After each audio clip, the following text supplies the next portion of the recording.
Hello and welcome to Crosstalk, where all things are considered. I'm Peter Lavelle. Russia-EU relations got a reality check last week. Russia's Foreign Minister Sergei Lavrov read the riot act to the bloc. Also, Washington never ceases to lecture the world about democracy and the rule of law. How are both doing in the U.S.?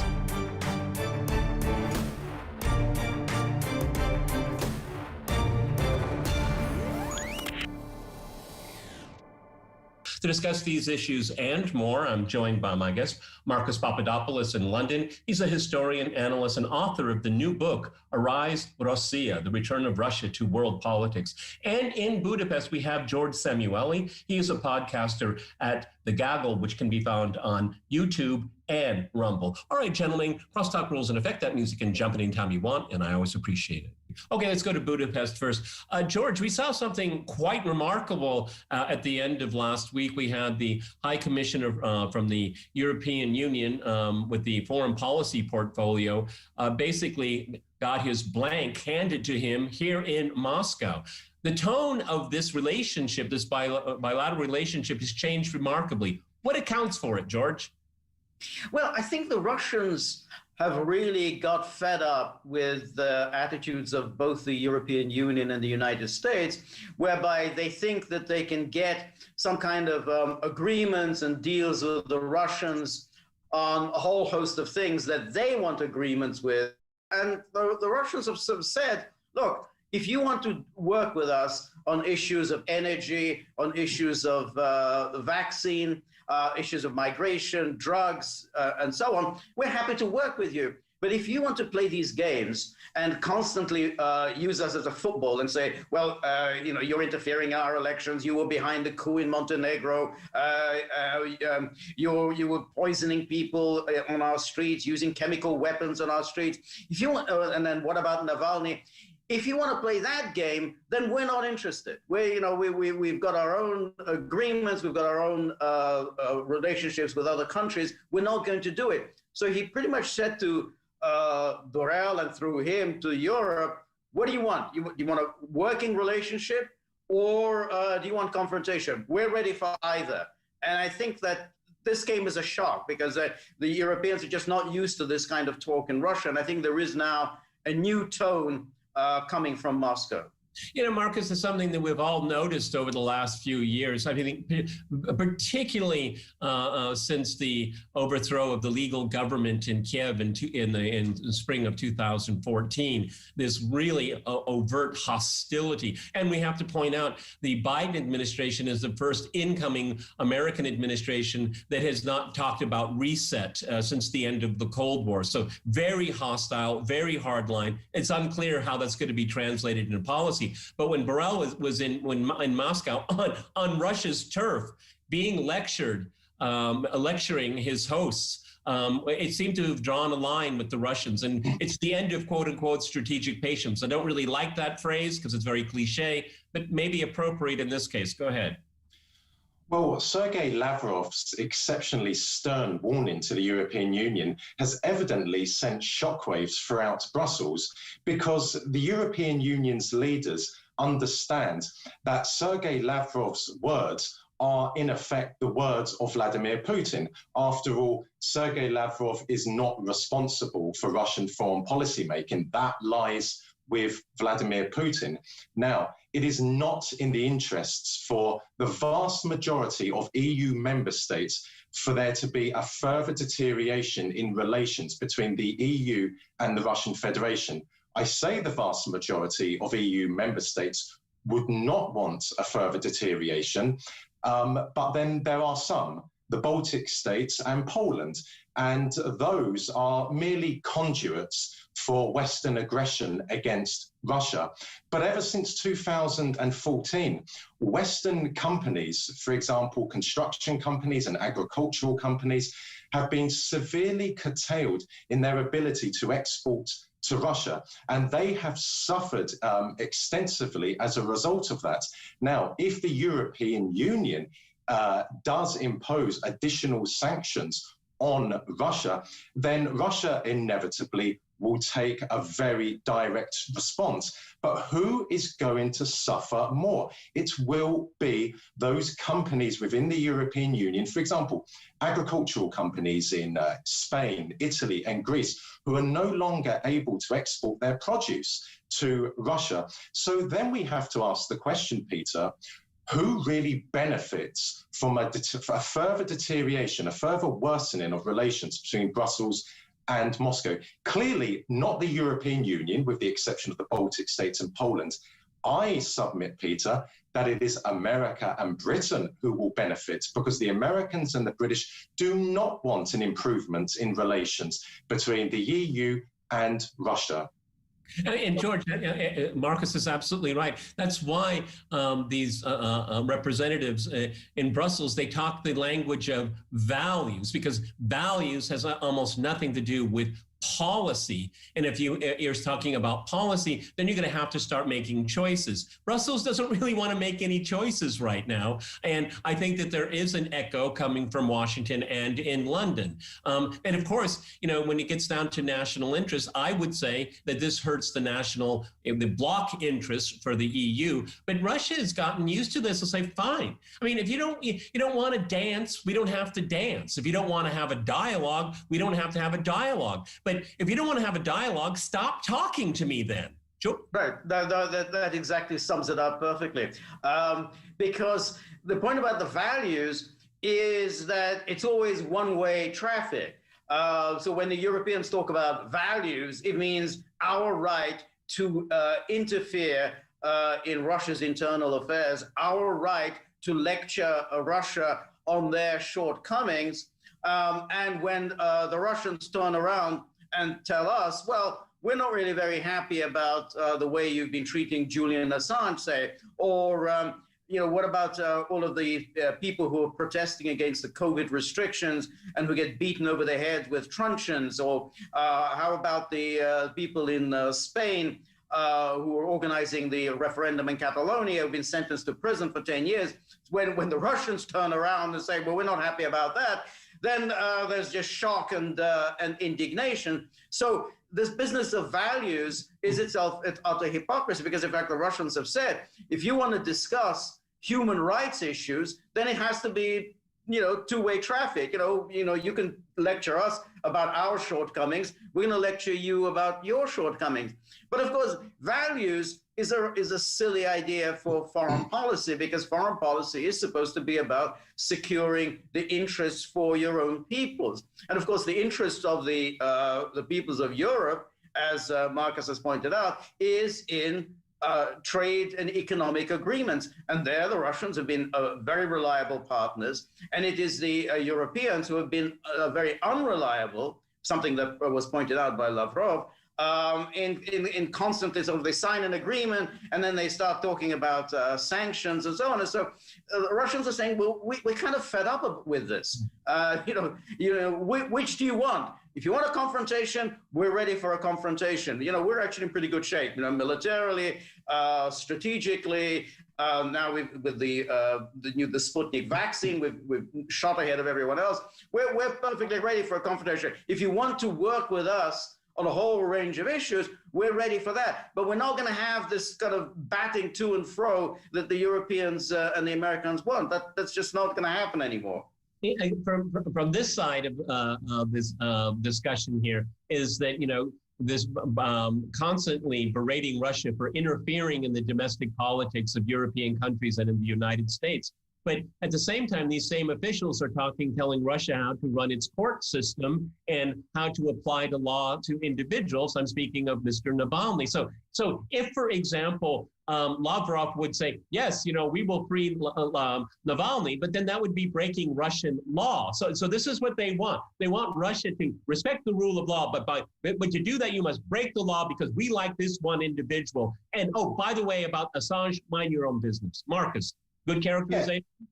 Yes, we hear European politicians and journalists, together with their counterparts in both America and Britain, saying that the Russian authorities have sentenced Alexei Navalny to a custodial sentence No, a Russian court of law has found Alexei Navalny guilty and has given him a custodial sentence. But the problem in all of this is that Alexei Navalny is neither here nor there. Certainly, he has no standing in Russia. But when it comes to Western powers, the EU, America, and Britain, they understand in private that he has no standing amongst the Russian people. However, he is a useful tool to use against Russia in maintaining this argument, this spurious argument that Russia stands against freedom and the rule of law and democracy. And when it comes to the European Union, I am very confident, Peter, that if you sat down with the vast majority of key German and French foreign policymakers and asked them, do you really want a worsening in relations between the European Union and Russia on account of Navalny? I don't believe they would say yes. I believe that it is the Americans, because America, of course, is the outside dominant force in the European Union. The EU is a strategic partner to America. The EU coordinates its foreign policy and defense policy making with the Americans. Alexei Navalny is a tool that the Americans are using against the Russians. And I believe the Americans ideally hope to scupper Nord Stream 2. But the Germans have kept to their guns and will not allow that to happen. So that is a good indication that the EU will try to defy the Americans, but ultimately the Americans are the dominant force in the EU, and that's the problem. You know, George, the argument coming out of Washington that we had under Trump and now bleeding into the Biden administration is that Russia will have a malign, dominant influence over Europe's energy policy. But I mean, if you step back and say, well, no, you want the Europeans to buy your American liquefied natural gas. So you will be reliant upon American companies and American foreign policy. I mean, if you step back, Ken, it's pretty obvious the hypocrisy of it here. I mean, Gazprom is a company, it has shareholders, it has invested billions of dollars into a pipeline that was an agreement with the German government, okay? The Russians want to return on their investment. Why in the world would they cut a pipeline that would be spiting themselves? I mean, the logic of this argument doesn't make any sense whatsoever. Go ahead, Joe. No, that's exactly right. It was the Germans who came to the Russians and said, we want to do this deal because the old pipeline that went through Ukraine was unreliable because the Ukrainians were stealing the gas. And this led to continual interruptions of the gas flow to Europe. And it's the Germans who came to the Russians and wanted this alternative route for the natural gas. Okay, and Europe has a... Gentlemen, we have to go to a hard break, and after that hard break, we'll continue our discussion on some real news. Stay with our team. Welcome back to Crosstalk, where all things are considered. I'm Peter Lavelle. To remind you, we're talking about some real news.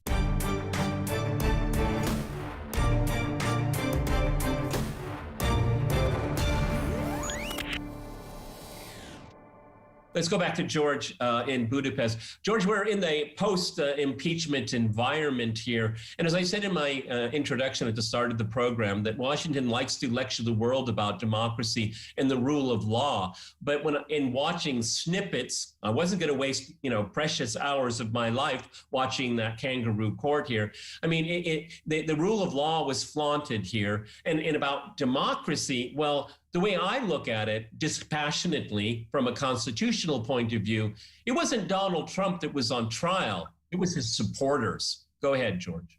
That's exactly right. The whole point of this impeachment circus was to denigrate those supporters, to teach them a lesson. Never, never, never vote for a populist such as Donald Trump ever again. And that's all it was. And so there was not even the minimal pretense of a judicial process. There was no evidence collected. We don't even know the barest minimum about what actually happened on January the 6th. So there wasn't even a proper investigation of the events of January 6th.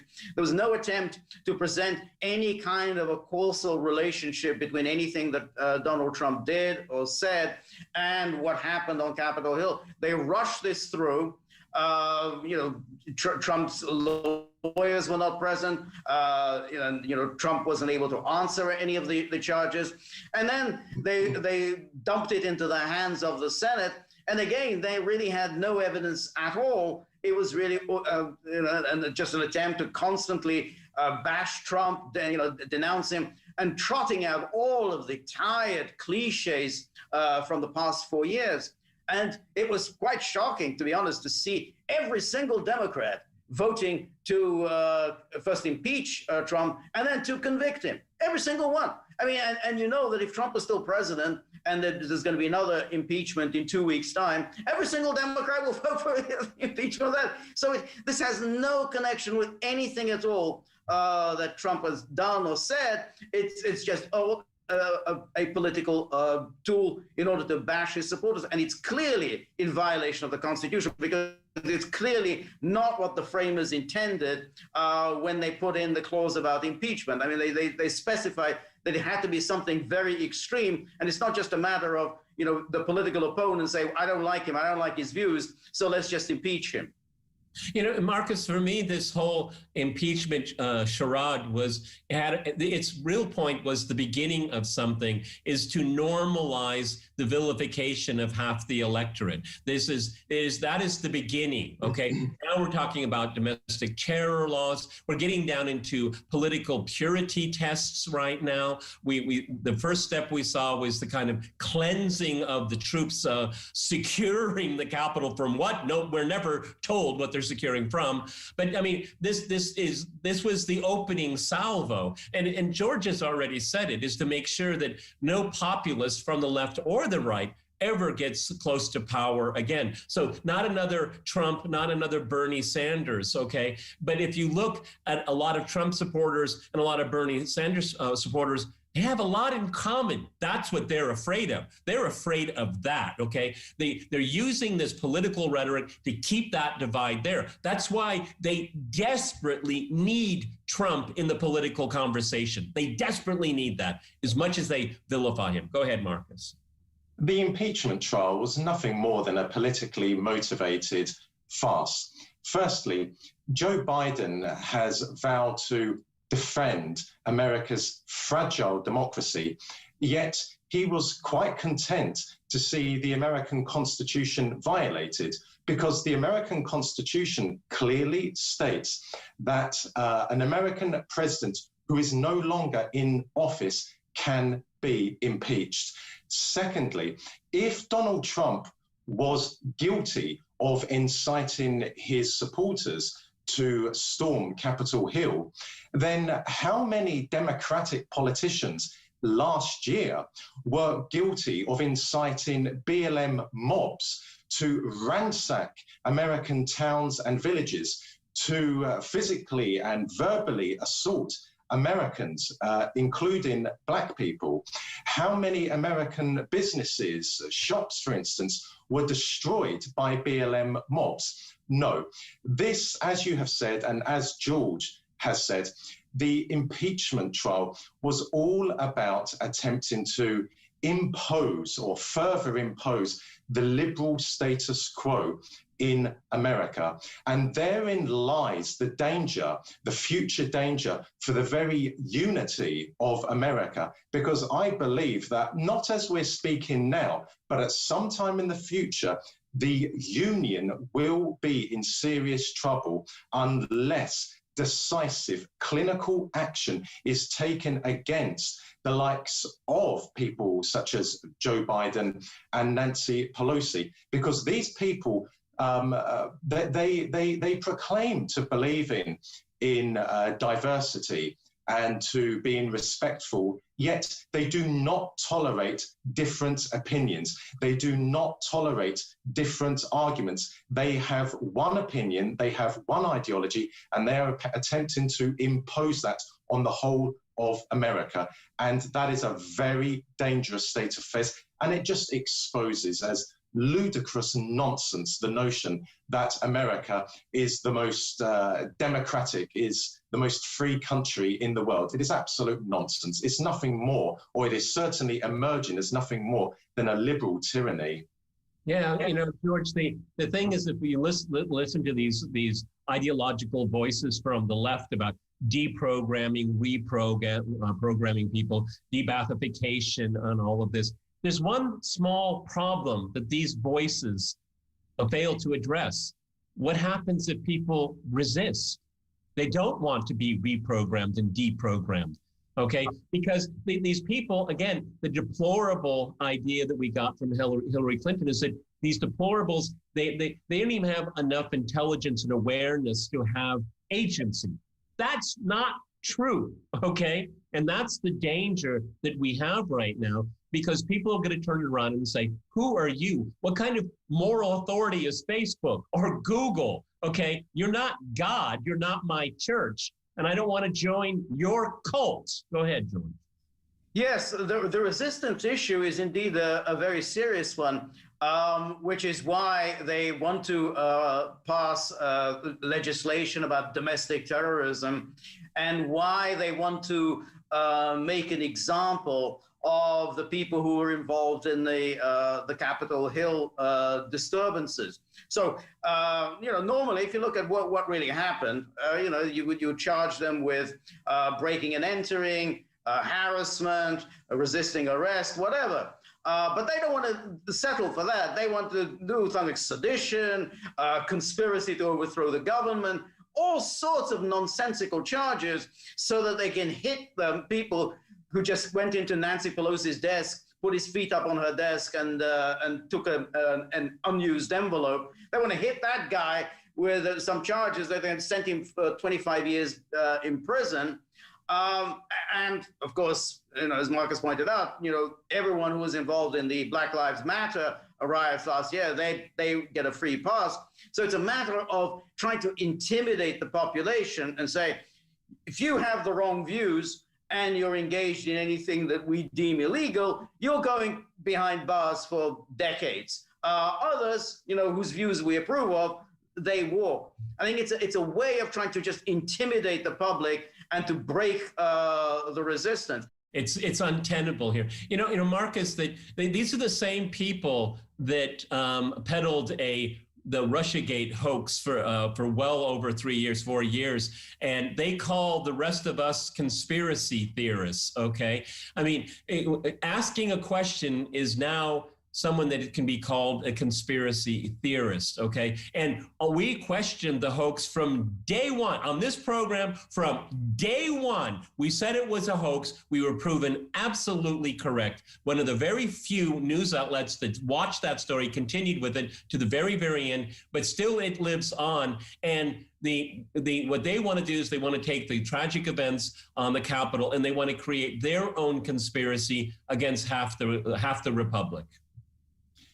The problem, Peter, is that the average American and the average Briton did not show sufficient interest, or actually, in many cases, no interest whatsoever in the lies which the American government and the British government were exporting about Russia. For example, Russia interfering in the internal affairs of not just America, but also Britain. Why? Because those Americans and Britons thought, well, it doesn't concern us. The problem is that it did actually concern them, because those people who are peddling these lies are actually the same people who pose a terrible internal threat to Americans and British people. So let's just have a look at the nature of these liberal politicians and journalists in America and in Britain. They don't just pose a tremendous threat to women's rights. They pose a tremendous threat to the very identity of women. They pose a terrible threat to children. They are calling for children to be taught in schools how to masturbate. They are telling little boys as young as 7, 8, and 9 years of age, if you do not feel happy in life, then it is probably because you should not really be a boy and you should have sex-changing surgery. This is the nature of the people who are telling us that we must respect diversity, we must be progressive. No, they have hijacked the words equality, what it is to be progressive, diversity.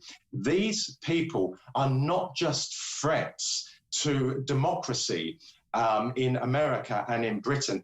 They are awful, awful threats to morality in both America and Britain. The thing, we'll finish it off here. I mean, children are not allowed to drink alcohol or buy alcohol.